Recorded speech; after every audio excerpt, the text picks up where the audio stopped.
Hi, Joe Freeman, Mike Richman of the Oregonian and OregonLive.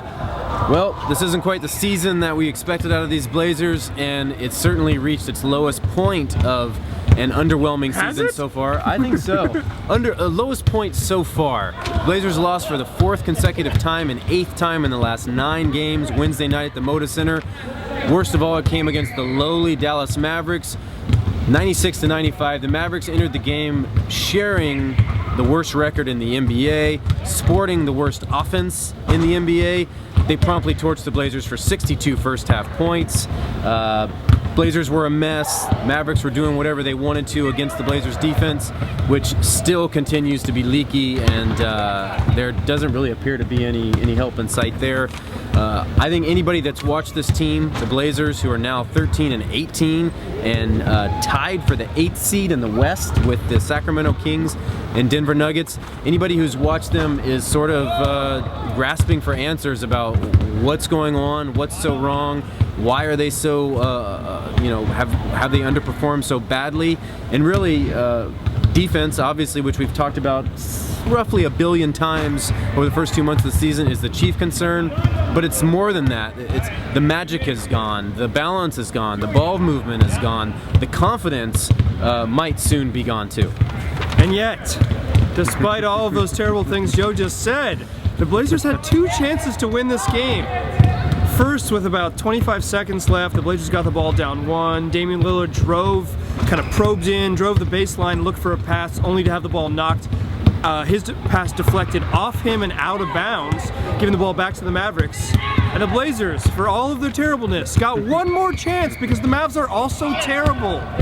And here it was, with 8.5 seconds left, the Blazers got a steal on the inbounds pass. They took a timeout, tried to set up one final play.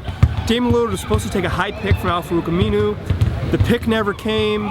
Wesley Matthews locked up Damian Lillard at midcourt, and he had to shoot a sort of forced 3-pointer double clutch with about 2 seconds left. It was off, short off the right front rim, and the Blazers lost, and Terry Stotts basically did something he never does. He said the Blazers didn't play hard enough to win in the first half. He very, very rarely is critical of his team. He was really critical in his post-game interview, and that's probably as telling as there is. The Blazers, they've lost 4 in a row, 8 of 9, and they're in trouble.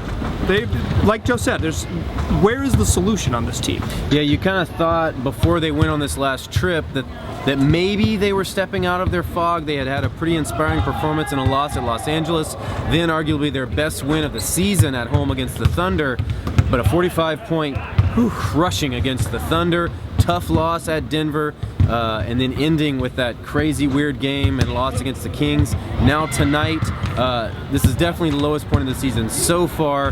The only thing that possibly remotely could give Blazers fans hope, this is the worst stretch of the Blazers season, at least travel-wise. They were gone for 16 of 17 days. Their only 2 road games during this 9-game stretch were on second games of back-to-back at home. So, similar to last year, they really struggled right about this time. I think they were 9-20 or something. 11-20. 11-20, thank you. Crawled back out finally with some practice time in January and a renewed focus. Will we see a replication of that this year? We'll see. I don't know. But we'll find out a little bit more Friday night. The always powerful San Antonio Spurs and your favorite LaMarcus Aldridge return for a game here Friday night. So we'll talk to you then.